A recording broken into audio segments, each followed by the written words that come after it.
It's about 77 miles from Cleveland to Port Clinton in Ottawa County.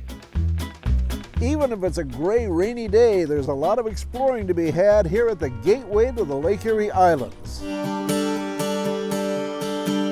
This is the Liberty Aviation Museum in Port Clinton, but its collection that sprawls through two giant aircraft hangars is more than just airplanes.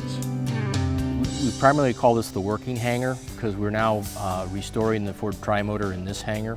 We also are doing a lot of maintenance and regular daily work on the aircraft behind me.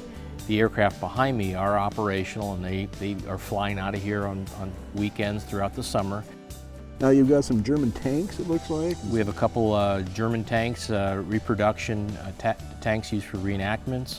We've got a couple original pieces here, the early VW called the Kubelwagen. We've got a German camp kitchen.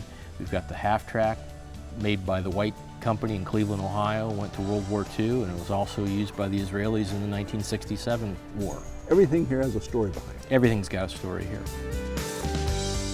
The museum is also home to a group of airplane enthusiasts who are rebuilding one of the rare Ford TriMotor airplanes that once were the lifeline to the Lake Erie Islands.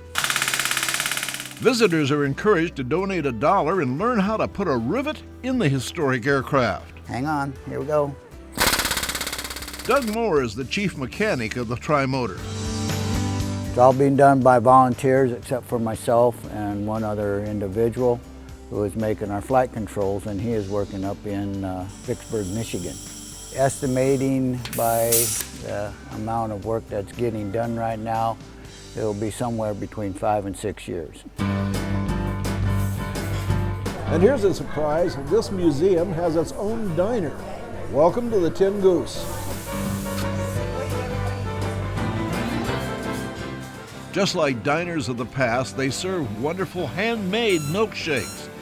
They even have a blue plate special each day. We try to stick with Mondays is hot roast beef, Tuesdays is a turkey dinner, Wednesday is a homemade meatloaf dinner, Thursdays homemade cabbage rolls, and then Friday, Saturday we do a seafood basket and prime rib in the evening. Wow, and all homemade. All homemade. Wow. And after you have a good bite to eat here, there's another surprise in the museum. It also houses a real World War II era PT boat that someday will offer rides to visitors on Lake Erie.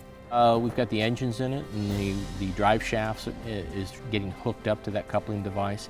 We'd love to see it out on the water this summer, but as you can see, we've got a lot of work done on it, but we still have some more detail work, mechanical work to be done. Now it looks like you've got two working machine guns in it. Yes, we do. We had two 50-gun pairs put together just like on the original PT boats, and these are going to be functioning to fire propane burst. So it's not shooting bullets, but it's making a lot of noise like it is shooting bullets. The neat thing about Liberty Aviation Museum is that the collection is always changing and new things are always being added. Future exhibits that we'll have coming on board are going to be, obviously World War I is coming up on the centennial. We'll have artifacts from World War I coming in. We already have them. We'll be bringing them out into our collection. So we're aviation from the time of the Wright brothers, the 1911 Curtiss Pusher that we're talking to the Ohio Historical Society about. We'd love to have that on display here. And that was made by two local boys in Norwalk, Ohio. So there's that local history connection. A rainy day adventure in Port Clinton, Ohio, and best of all, it's just a one-tank trip. I'm Neil Zurcher.